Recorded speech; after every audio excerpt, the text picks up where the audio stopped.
Carolina Botero ha recorrido un camino profundo marcado por el desafío de las enfermedades mentales y en ese proceso ha despertado a una verdad esencial. El alma también necesita cuidado y amor. Ha aprendido a priorizar su paz mental y espiritual por encima de todo.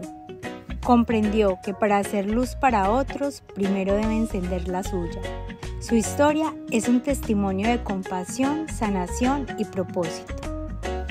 Hola Caro, bienvenida a The Happiness Journal. Gracias por aceptar esta invitación. Estoy muy contenta de que podamos hablar de todo lo que estás haciendo actualmente. He visto tu contenido en redes sociales y veo que estás muy enfocada en asuntos de salud mental, de autoestima, de resiliencias. Entonces estoy muy contenta de que podamos hablar de todos estos temas hoy. Bienvenida. Muchas gracias, Lina. No, yo feliz de estar aquí en The Happiness Journal. Realmente fue una invitación que me emocionó muchísimo. Y bueno, nada, con mis redes sociales lo que he querido mostrar es un poquito de mí, ¿cierto? Un poquito de mi trayectoria, de mis experiencias, de lo que he vivido. Y de dar como un poquito de luz también. No sé si has visto que algo que me ha representado mucho son los girasoles. Entonces, los girasoles tienen un significado muy bonito que representan la luz. Entonces, siempre es como tratando de dejar un poquito de luz, un poquito de ayudar desde lo que escribo y comparto pues en mis redes sociales. También me inspiré hace poco para hacer un ebook, es de aproximadamente 50 páginas. Y ahí básicamente lo que comparto son frases, meditaciones y cositas que a mí me han servido de libros que he leído, ¿cierto? Me encanta leer, soy muy lectora, entonces saqué como las cositas que a mí me servían de esos libros y las fui poniendo pues en mi ebook. Algo que me llama mucho la atención de toda esa información que tú compartes en redes sociales y la información que está en tu ebook es que viene desde tu propia experiencia personal, de cosas que tú has vivido, que has superado, que has logrado enfrentar las dificultades y florecer a pesar de ello, a pesar de que el clima esté terrible, igual el girasol se lo ingenia para buscar la luz y florecer, y esa es básicamente tu historia de vida. Me gustaría, Caro, que nos contaras un poco desde tu niñez, que justamente desde esa época es que vienes como venciendo una cantidad de vulnerabilidades. Sí, Lini, mira, o sea, básicamente fue una niñez compleja, ¿cierto? Fue muy complicada porque, digamos, crecí en un entorno muy tóxico con problemas intrafamiliares y pues que una niña esté viviendo eso, pues algo tiene que hacer en ella, ¿cierto?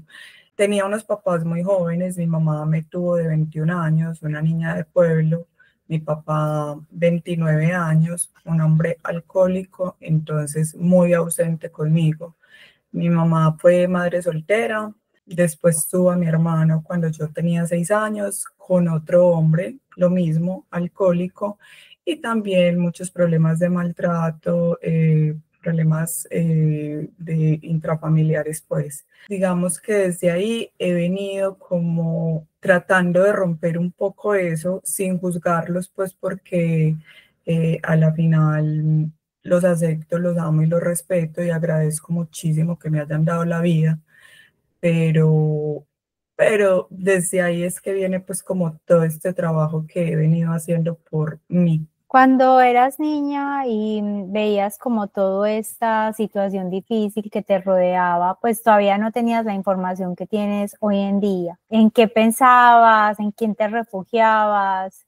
¿Cuál era como tu escape en esos momentos tristes? No, mira, yo estuve rodeada de mis primos, entonces crecí con ellos y me refugiaba mucho con ellos, ¿cierto? De disfrutar, de jugar y disfrutar pues la infancia desde ahí. Y también hay girasoles en mi vida. Entonces, por ahí es que viene pues el tema de los girasoles, y es que la abuela de mi hermano le encantaban los girasoles, entonces siempre recuerdo que en la casa de ella, porque ella me cuidó, habían girasoles, entonces, y me recuerda mucho a ella porque realmente ella fue como una mamá para mí, y por eso desde ahí fue como lo que, eso me vino a dar como luz en mi infancia. Y tú básicamente en la infancia, en la adolescencia, estuviste muy cuidada por otros miembros de la familia, porque recuerdo en algún momento me contaste que tu mamá se fue para Europa cuando tú eras apenas un adolescente, entonces empezaste como a vivir con otros familiares. ¿Cómo fue esa separación de tu mamá? ¿Cómo se da esa separación y cómo fue vivir con otras personas de tu familia, adaptarte a otro entorno familiar? Fue muy compleja porque ella se fue cuando yo tenía 11 años, y una niña de 11 años no entiende su mamá por qué se va, ¿cierto? Era por un tema económico, pero vuelvo y digo, o sea, a los 11 años una niña no lo entiende, y yo me sentí abandonada en su momento por mi mamá. Entonces, digamos, fui una niña muy rebelde. En el colegio siempre me estaban llamando la atención, pero era porque también estaba buscando atención, estaba buscando que alguien estuviera ahí para mí. Hubo muchos momentos donde me sentía muy aislada, o sea, me aislaba muchísimo de las personas, no buscaba pues como ayuda con las personas que yo quedé. Era muy complejo pues como entender a esa edad cómo manejar esas emociones y todos esos sentimientos que tenía en su momento. ¿A qué edad te vuelves a reencontrar con tu madre? Mi mamá se fue para España cuando tenía 11 años y regresa cuando yo tengo 16 años, o sea, me deja una niña y ya cuando llega, ya pues yo soy un adolescente. Cuando mi mamá regresa, regresa con una condición mental, o sea, aparte regresa y viene con una enfermedad mental. En este momento ya está diagnosticada con trastorno de bipolaridad, y fue un poco complejo, un poco, no, fue muy complejo la adaptación nuevamente para tener una relación de madre e hija. En algún momento me contabas también que cuando la mamá se fue para Europa, tu hermano y tú se tuvieron que separar, o sea, quedaron como al cuidado de personas distintas. Y luego cuando la mamá regresa, ustedes se reunieron nuevamente como en el núcleo familiar. ¿Cómo fue esa como reincorporación a ser nuevamente una familia de tres y ahora además con ese diagnóstico de la mamá? ¿Cómo lo tomaron ustedes como hijos? Cuando, o sea, yo quedo con una tía cuando tenía 11 años, y mi hermano queda con su abuela y el papá. Yo quedé en el barrio Campo Valdés y mi hermano se fue a vivir a Envigado. Pues sí, fue muy complejo porque aparte me separan de mi hermano, pues que veníamos viviendo juntos los tres.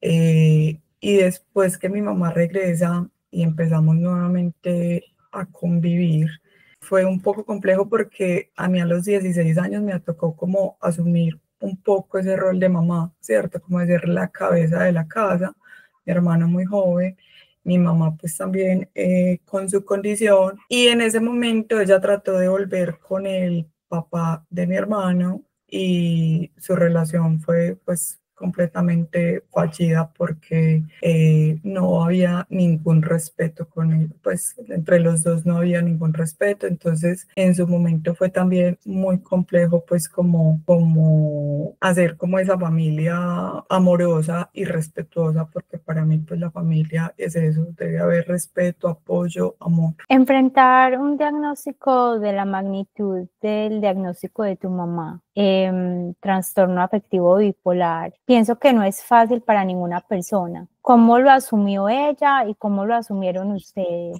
Bueno, mira, al principio, cuando a ella la diagnosticaron, para mí era complejo hablar de eso. O sea, yo, digamos, me daba pena, me daba vergüenza hablar, y no quería como aceptar como esa situación. En su momento nos apoyó mucho una hermana de ella, entonces mi tía se encargaba de mi mamá, y nosotros dos pues seguíamos como solos tomando decisiones y creciendo, ¿cierto? Ahora mismo pues yo lo que trato mucho es de educarme con todo el tema de enfermedades mentales, ¿cierto?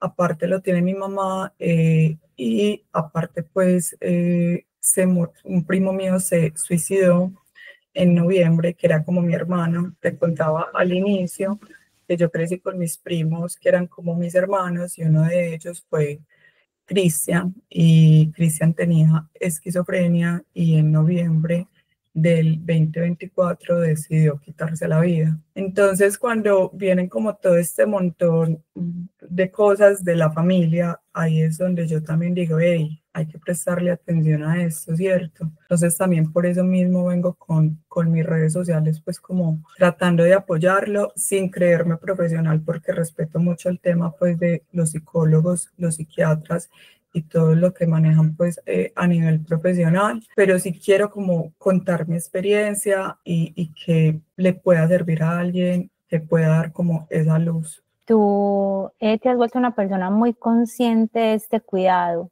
de la mente y además en la actualidad estás apoyando una fundación que se especializa creo que me habías dicho algo específico como esquizofrenia. Esquizofrenia, sí. ¿Nos puedes Sí, contar un poco del trabajo que tú haces en esta entidad? realmente pues a la entidad llegué cuando acompañé a mi mamá a una cita psiquiátrica, entonces ahí me recomendaron la fundación. Cuando conozco la fundación, en su momento pensé llevar a mi primo, entonces quedé como muy conectada con la fundación, ¿cierto? Yo dije, bueno, si no pude ayudar a mi primo en su momento, puedo ayudar a otras personas. Entonces me fui para la fundación y les dije, mira, quiero ofrecerles unas clases a estos chicos, a estas personas que están acá en cuestión de redes sociales, ¿cierto? Para que ellos más adelante puedan tener como una herramienta de trabajo y mostrarse. Hay unos que son cantantes, hay otro que toca la guitarra, hay unos que dibujan divino. Entonces yo dije, bueno, qué bacano poderles enseñar lo que yo sé y que a ellos les sirva para mostrar lo que ellos saben. Entonces desde ahí fue como que nació, pues desde ahí fue que yo me motivé a hacerlo, pero realmente hay un punto que ellos me dan más a mí de lo que yo les doy a ellos. Entonces también es a la final una cuestión muy recíproca. ¿Cómo se llama, Caro, la fundación? Se llama Fundación Asanafe. A Sanafre, ok. Para que todas las personas también que de pronto quieran tender su mano y ayudar en esa fundación, bienvenido el apoyo, porque los asuntos de enfermedad mental a veces no los tomamos como muy, con mucha seriedad. Pensamos que son cosas muy ajenas son ajenas, son de otras personas, pero que no nos tocan. Y hoy en día está muy latente y gracias a Dios hay más información que nos demuestran que la enfermedad mental es algo completamente cercano.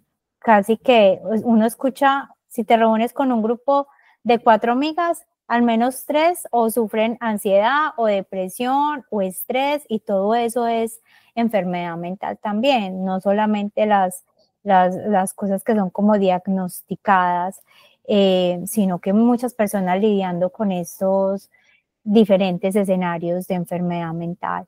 Qué bueno, Caro, este trabajo que vienes haciendo con la fundación y que hayan entidades que se dediquen a promover la salud mental y apoyar a estas personas. Tú mencionabas que los apoyas justamente en la parte de trabajo digital. Te graduaste como comunicadora social y luego hiciste un máster en comunicación y mercadeo digital, ¿verdad? En Europa.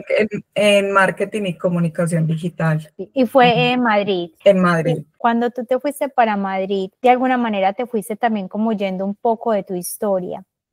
Fue Sí, con una intención de estudiar, pero me contabas en algún momento que también fue como la oportunidad perfecta de explorar una nueva vida y de tomar un nuevo aire. ¿Qué venía pasando por tu vida, Caro? Pues ya hemos mencionado algunas cosas difíciles que has tenido que atravesar, pero ¿qué pasó en ese momento cuando tú decides irte para Madrid? Mira, realmente cuando yo decido irme para Madrid, venía de muchos fracasos amorosos.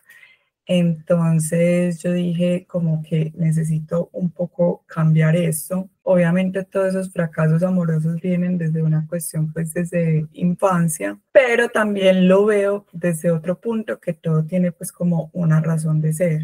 Realmente cuando ya estoy pues en España y me siento como sola, porque uno en otro país es muy solo, empiezo a entender que estaba huyendo más como de todas mis situaciones familiares, ¿cierto? No quería como responsabilizarme de eso. Y por también, pues como por los fracasos amorosos, sentía que necesitaba como un cambio, pero siento que fue más desde esa desespero como de cambiar mi vida, mis cosas, pero a la final yo siento que independientemente sea España, Estados Unidos, Canadá, Colombia, lo que sea, el hogar está dentro de uno. O sea, si yo no me voy a sentir bien en España ni en Colombia, o sea, realmente si yo no me siento bien conmigo misma, no va a hacer la diferencia al país. O sea, que en ese momento tú pensabas que era el lugar y luego descubres que no era el lugar, sino que había un aprendizaje para hacer en tu vida. Llegas a Colombia y te encuentras con una persona que yo denomino como el estafador del Bitcoin. No sé si nos puedes contar un poco esa anécdota que me impactó mucho cuando estábamos preparando el podcast, porque tú llegas a Colombia y conoces a una persona que al parecer era como la respuesta a muchas cosas y a muchas cosas que tú estabas necesitando y pidiendo. Cuéntanos un poco esa historia. Sí, mira, bueno, yo me regreso para Colombia en el 2022, más o menos a mediados del 2022, y empiezo a trabajar con una persona que me recomendaron en propiedad raíz, ¿cierto? Y trabajaba con apartamentos amoblados. Ya cuando empecé a trabajar en esto, conocí otras personas que yo les conté un poco de lo que hacía, que era tema de redes sociales, no solo propiedad raíz. Entonces me invitaron a grabar un video de, bueno, ellos tenían otros conocidos, que era un artista. Entonces yo fui a ver el video pues, del artista para saber cómo iba a trabajar yo con ellos en cuestión de redes sociales. Y bueno, conocí otra persona en esa grabación del video. Eso fue más o menos en noviembre del 2022 y ya en el 2023, en enero, me contacta una de estas personas que conozco en la grabación pues del video del artista. Conozco a esta persona y me dice, mira, es que yo desde que te vi veo que eres una chica que te gusta trabajar, yo necesito en este momento un asistente para que trabaje conmigo. Yo básicamente necesito que si mi mamá necesita una cita médica, que tú le consigas la cita médica, que si voy a comprar una casa, tú me contactes a las personas, que si voy a necesitar un carro, me busques el carro, pues cosas así de un asistente. Y organicé un valor con él de aproximadamente 5 millones de pesos, un pago mensual. Y me dijo, sí, te los voy a pagar por adelantado. Él me consigna los 5 millones de pesos. Cuando empezamos a salir, pues como a hacer sus compras y eran más o menos 20 millones de pesos. Cuando iba a hacer un viaje de pronto a Guatapé o a Santa Fe de Antioquia, se gastaba entre 7, 8, 10 millones de pesos. Alquilamos un apartamento que eran 5 millones de pesos. Entonces yo veía eso y yo dije, bueno, estoy trabajando con una persona que es muy adinerada, que es rico, y me sentía supremamente confiada en ese sentido, ¿cierto? Y el dinero justamente había llegado como de ese tipo de trading y como de esos bitcoins, entonces era algo que estaba en ese momento en auge y se sentía como la seguridad financiera. Definitivamente tenía la solvencia económica para todo eso y pues para pagarte tu sueldo. Es correcto.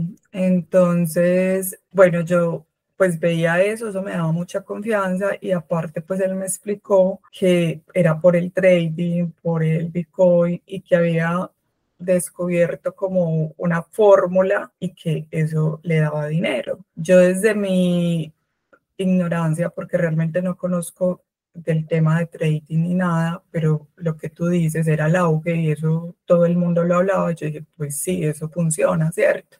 Entonces, resulta que cogió también un apartamento, ese apartamento pues quedó a mi nombre, después esta persona compró unas ollas, también las dejó a mi nombre, y después esta persona me incentiva y me motiva a decir, pues ya es el momento de que emprendas, tú eres muy tesa, y yo dije, pues sí, sí, voy a hacerlo. Y yo quería montar un co-living, ¿cierto? Entonces alquilé un apartamento y empecé a amoblarlo porque yo decía, bueno, en el momento de emprender, pues uno también necesita como un colchón, otro dinero aparte, para que esto te pueda dar. Y si necesita pues el emprendimiento, pues puedo sacar dinero de mi pago y poder pagar el emprendimiento. Yo cogí el apartamento, empecé a amoblarlo, seguía trabajando con él y más o menos en abril esta persona me dice que ya, o sea, que no trabajemos más, que en este momento no me puede pagar, que se tiene que concentrar para poder hacer más dinero. Entonces yo dije, bueno, listo, pero págame porfa, pues como lo que me debes. Bueno, la cuestión es que yo dejé de trabajar con esta persona.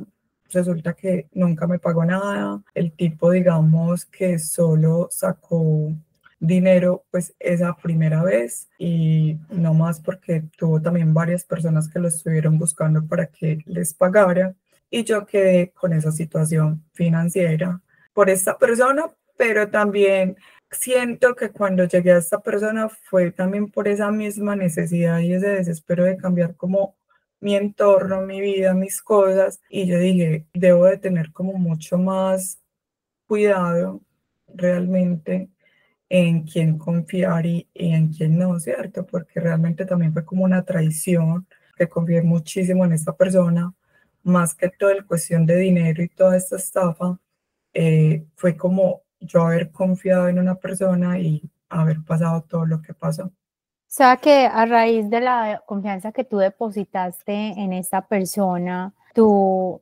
terminas endeudadísima, debiendo hasta las ollas que él había comprado, me decías el otro día.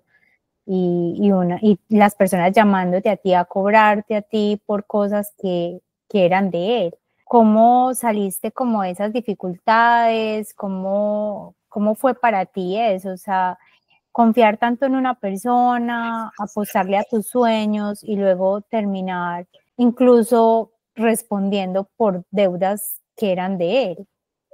Sí, fue complejo, fue también muy difícil salir de ahí. Realmente pasé por una depresión, o sea, estuve mucho tiempo aislada, sin saber qué hacer ni cómo solucionarlo. En ese momento me puse mucho a escribir, cogí en su momento la Biblia y empecé pues como a transcribir la Biblia. Aparte también me pasó algo en ese momento, yo hacía mucho deporte y el deporte también ayuda pues como un poco, pero me tuvieron que hacer una cirugía, tenía un mioma, entonces ahí tuve que parar el deporte, entonces fue como que se me juntó el tema de que no podía moverme y aparte pues como toda esta cuestión, yo siempre creí que pues que había una luz, o sea, yo dije, esto va a ser temporal, esto va a ser temporal.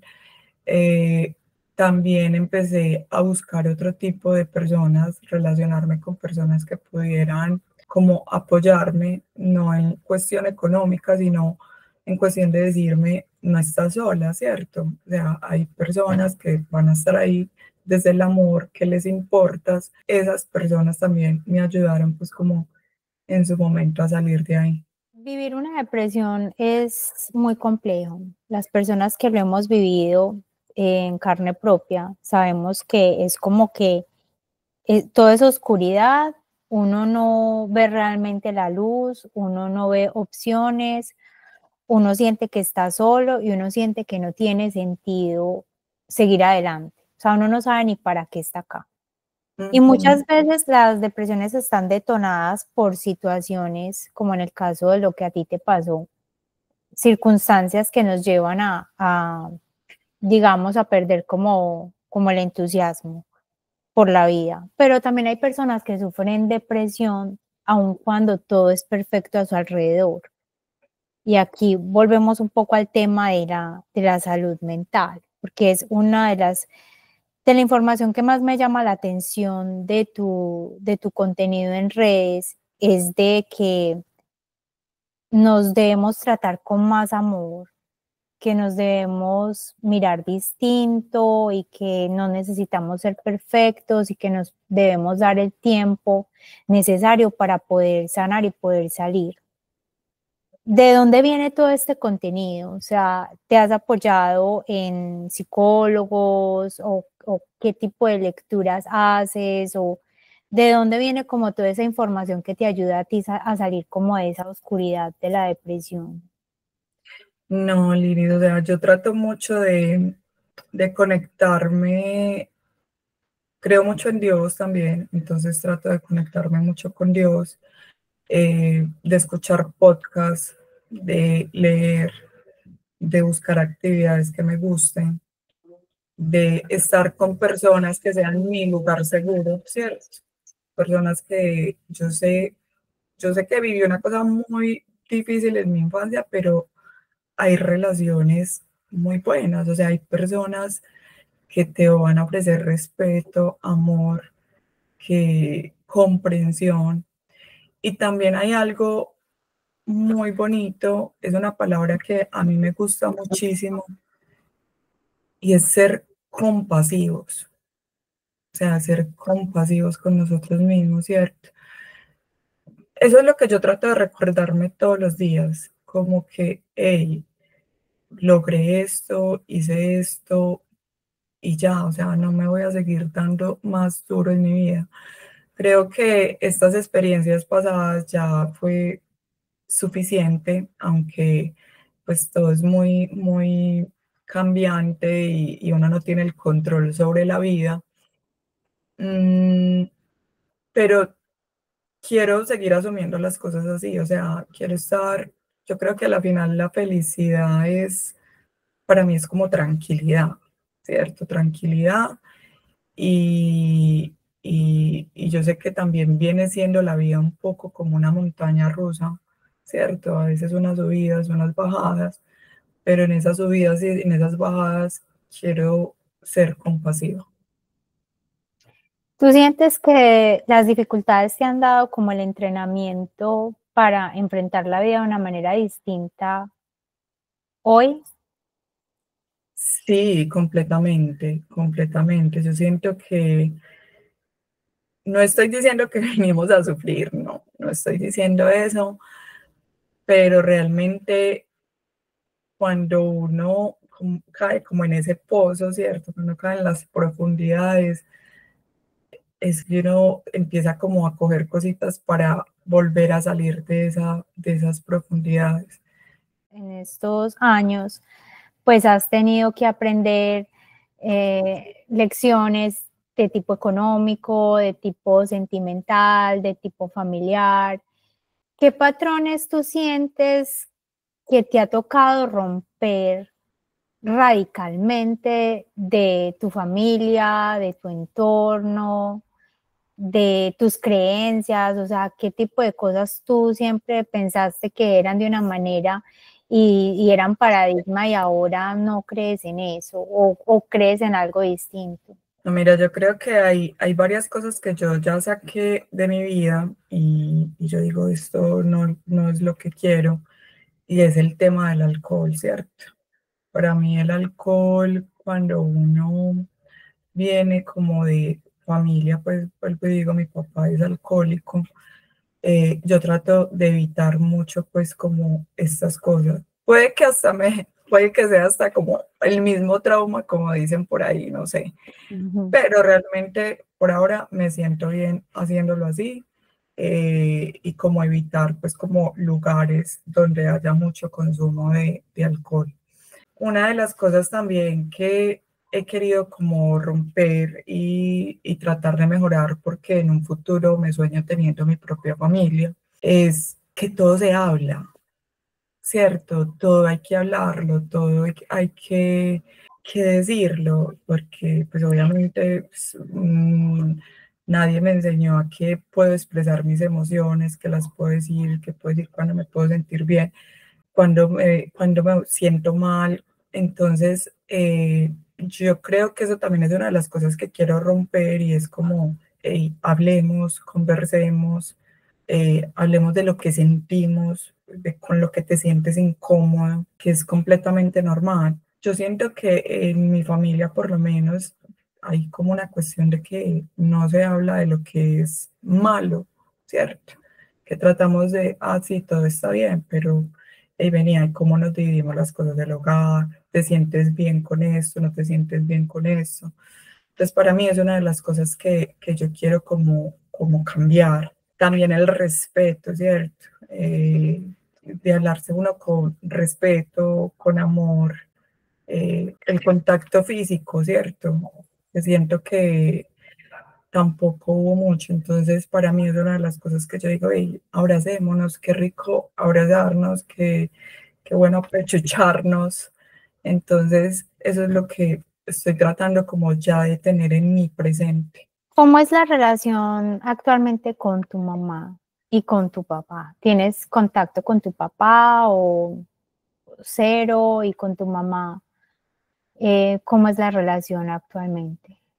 Bueno, no, con la relación con mi mamá es muy buena, o sea, aunque pues tiene no voy a hablar que es una relación perfecta porque no hay relaciones perfectas y obviamente pues ella por su condición mental, digamos, hay que ser un poco más paciente, ¿cierto? Porque ella tiene pues como unos picos, es un trastorno de bipolaridad, entonces a veces está súper emocionada, a veces está muy triste y también está un poco ansiosa. Entonces, pero ahora trato de manejarlo con mucho amor, o sea, en mi adolescencia yo no sabía cómo hacerlo y ahora trato de hacerlo como con más amor y estar muy, pues cuando tengo de pronto una salida con ella, estar muy presente y tratar de disfrutarlo mucho. Con mi papá apenas hemos venido tratando de construir nuevamente una relación. Él lleva 10 años sin tomar alcohol, él está en Alcohólicos Anónimos. Entonces, cuando él empezó este proceso en Alcohólicos Anónimos, él me pidió perdón y me dijo que él entendía pues que nunca había estado presente para mí. Pero entonces también es complejo como hacer una relación con una persona que nunca estuvo presente en tu vida, ¿cierto? Pero digamos que estoy forzándome a tener esa relación porque quiero realmente tenerlo en mi vida y siento que su figura paterna para mí es supremamente importante porque creo que eso me puede llevar a tener una muy buena relación también de pareja y poderme como relacionar mucho mejor con otras personas. Bueno, cuando llegó el diagnóstico de tu mamá, tú querías como manejarlo todo, querías controlarlo todo, gestionar todo y que poco a poco te diste dando cuenta que hay que soltar, que hay que apoyar, acompañar y cuidar, pero que tú no puedes hacerte responsable de todo. ¿Cómo fue como ese proceso de transición de darte cuenta de que eh, el cuidador o la persona que está ahí acompañando está es acompañando y que no realmente puede tomar 100% el rol de liderazgo para sanar a la otra persona? Sí, completamente. Afortunadamente mi mamá es muy independiente pues en muchas cosas. Ella va a sus actividades, casi toda la semana mantiene súper ocupada, pero yo también entendí pues que no somos salvadores, ¿cierto? Que a la final ella tomó sus propias decisiones y la vida que tiene en este momento es porque ella lo quiso así. Eh, Trato de acompañarla, pero también poniendo como esos límites donde yo digo, bueno, le digo, mamá, mira, yo en este momento no me siento bien, ¿cierto?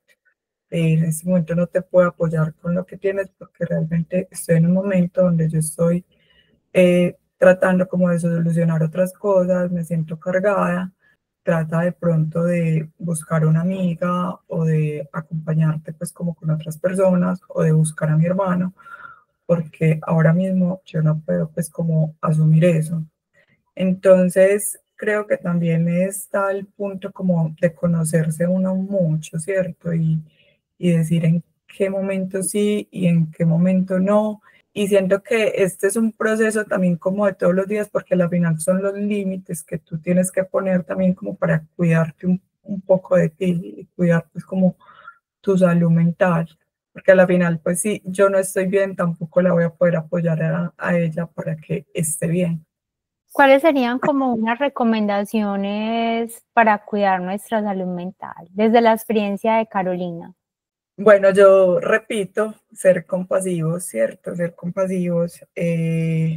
Yo no me atrevería como a decir, pues pucha, no, es que salgan y hagan ejercicio y ya, eso lo soluciona, o vayan y busquen a alguien que los abrace y eso lo soluciona. No, creo que eso sería muy responsable de mi parte. Yo puedo hablar desde mi experiencia y decir como esto de pronto es lo que me ha servido, ¿cierto?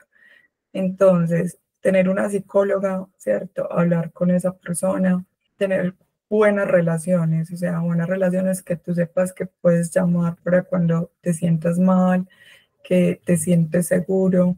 Para mí una de las cosas también que yo amo hacer es escribir, entonces con eso, digamos, saco como muchas cosas que aún tengo, porque vuelvo y digo, mi vida no es perfecta y tampoco la quiero perfecta ya. El movimiento también es muy, muy importante para mí, o sea, cualquier deporte. Pero vuelvo y digo, o sea, yo no estoy diciendo que esa es la solución porque yo también he estado en un lugar que si viene una persona a decirme, ay no, sal y haz ejercicio o ve a escribir, pues no, o sea, no, no. Pero diga, busquen ayuda, o sea, yo creo que eso es como lo primero que yo diría, busquen ayuda, si deben de ir donde un psiquiatra o buscar un psicólogo o con sus seres queridos, amigos, un vecino, decir, hey, necesito ayuda porque no está mal hacerlo. Lo que pasó con Cristian, tu primo, fue una situación muy dolorosa que te tocó enfrentar. ¿Nos puedes contar un poco la historia de Cristian y qué te enseñó a ti esa historia? No, mira, yo con Cristian estudiamos juntos, o sea, yo crecí con Cristian, éramos hermanos, de hecho, pues tenemos la misma edad. Él murió de 34 años. Eh, y los dos, pues estudiamos juntos, vivíamos en el mismo barrio y él empezó a consumir marihuana en el colegio. Cuando sus papás ven esto, pues toman la decisión de sacarlo de la casa y él empieza a recaer, a consumir mucho más y pues se vuelve drogadicto. Ya cuando trataron de pronto de sacarlo de ahí, digamos que ya su condición mental empeoró porque yo diría que desde esa edad él pudo haber tenido algún diagnóstico. No sé si sabían que la marihuana es uno de los factores que despierta la esquizofrenia, o sea, está comprobado ya que fumar marihuana puede despertar síntomas de esquizofrenia. Entonces, bueno, mi primo empezó pues a consumir pues estas sustancias, prácticamente se volvió indigente, estuvo en muchos centros de rehabilitación y realmente la que estuvo pues como haciendo todo fue su mamá, o sea, mi tía, como acompañándolo, llevándolo a los centros de rehabilitación.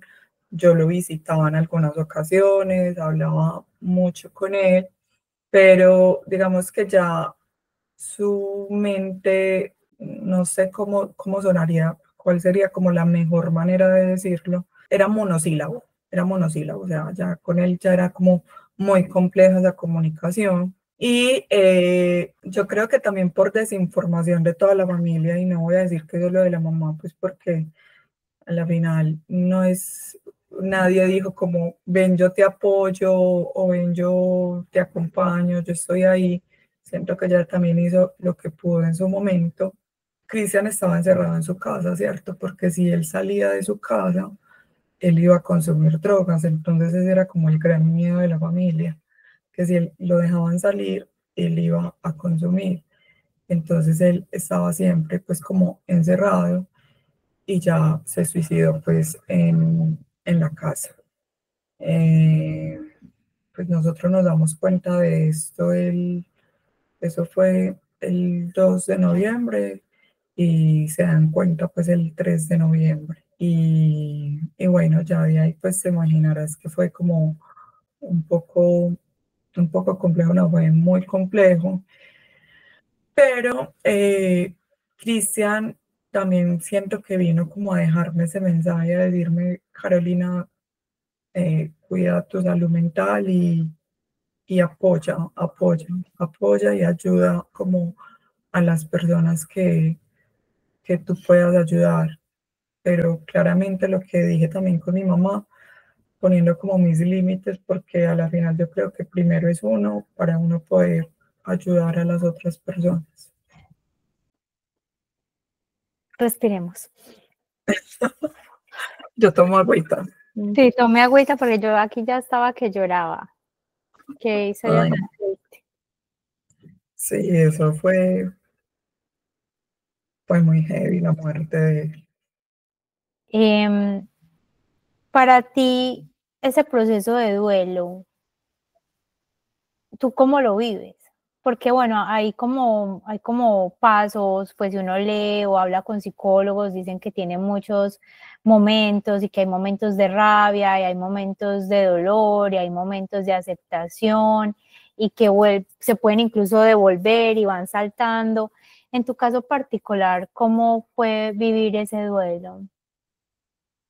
Bueno, yo creo que el duelo es de subidas y bajadas, ¿cierto? Hay momentos en que me siento bien, hay momentos en los que no me siento tan bien, pero no está mal, ¿cierto? Entonces, digamos que mi gran refugio también ha sido mi pareja.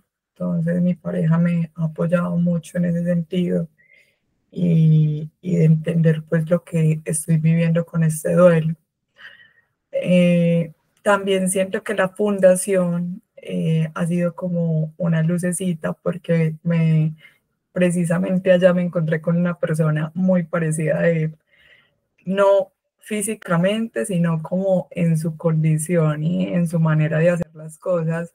Entonces le cogí mucho cariño a esta persona y verlo a él es como ver a mi primo.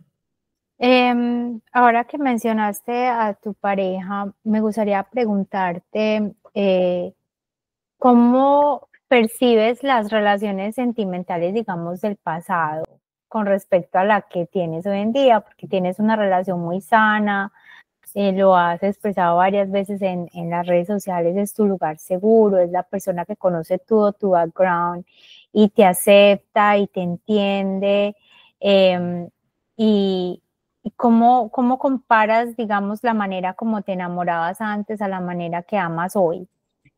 Bueno, no, comparándolo con las de antes era una cosa demasiado emocional, ¿cierto? De, pues, pucha, esto me hace sentir viva, esto me tiene distraída, eso es que, qué emoción, ¿cierto? Yo siento que ya en este punto es tranquilidad, ¿cierto? Es como lo que esta persona me da a mí, o sea, es tranquilidad. Y para mí eso es como lo más valioso, o sea, no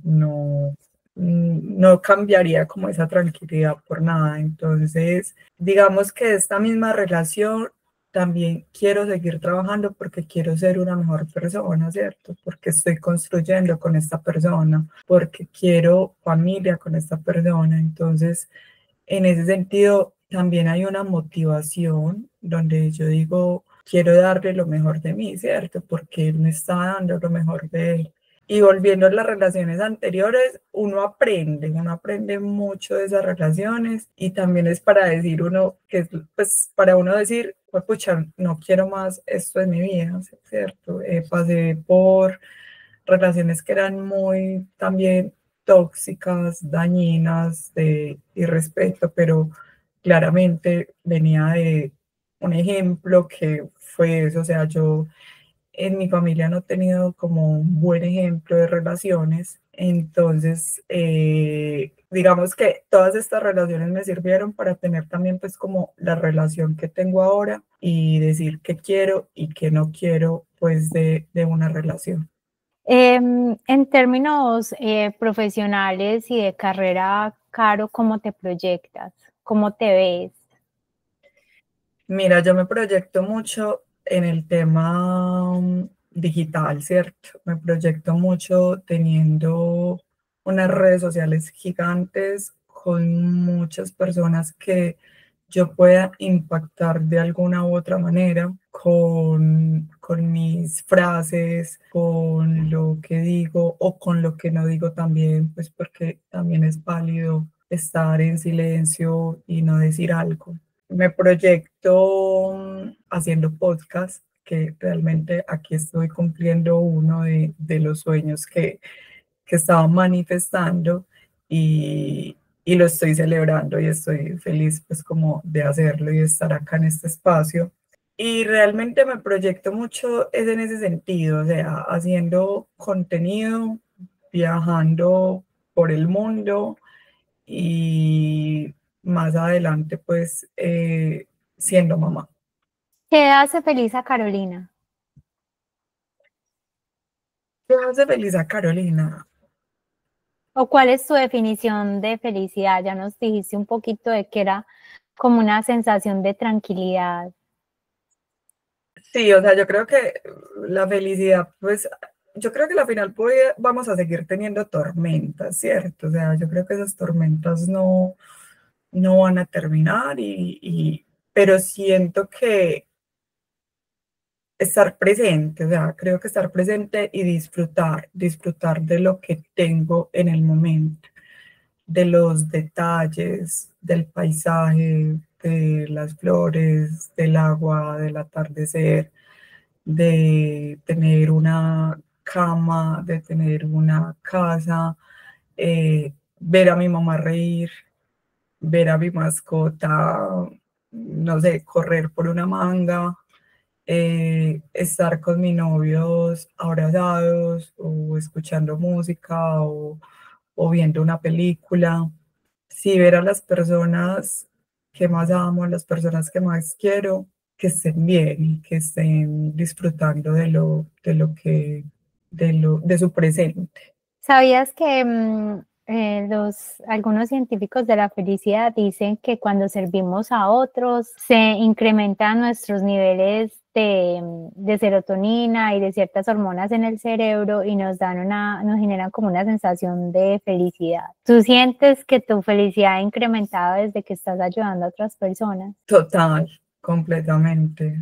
O sea, es que vuelvo y te digo, es más lo que me dan ellos a mí que lo que yo les doy a ellos. Pues me siento muy bien, realmente lo hago con todo el amor y cuando preparo esas clases voy con la intención de que aprendan algo y que les quede algo y que yo diga, pues pucha, que uno de ellos me diga, mira, tengo un canal de YouTube, conseguí tantos suscriptores, o hice este video y estoy mostrando mi arte, o sea, eso me dejaría súper feliz.